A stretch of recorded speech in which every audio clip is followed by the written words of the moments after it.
चला तर मंडळी, अजून या एक नवीन पद्धतीत वटाण्याची आमटी जी असते ती मटणाच्या पद्धतीत आपल्याला बनवायची आहे. त्यासाठी आपण घेतलेले आहेत कडधान्यामधले वटाणे, बटाटा, लाल आगरी मसाला, किचन किंग मसाला, हळद, कांदा एक कापलेला आहे, बारीक चिरून घेतलेला आहे.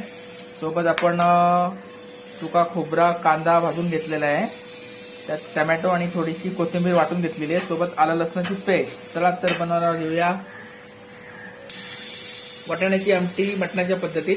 कांदा टाकलेला आहे, इथे गरम पाणी ठेवलेलं आहे त्यात टाकण्यासाठी. सोबत एक कावळा आलेला आहे आपली रेसिपी बघण्यासाठी. कांदा फ्राय झालेला आहे मस्तपैकी. त्यासोबत टाकलेलं आहे वाटण, आलं लसूण पेस्ट.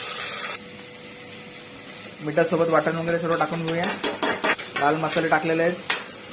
वाटण बोलतो वाटण टाकल्यात. पाणी टाकून 5 शिट्या घेऊया. वाव.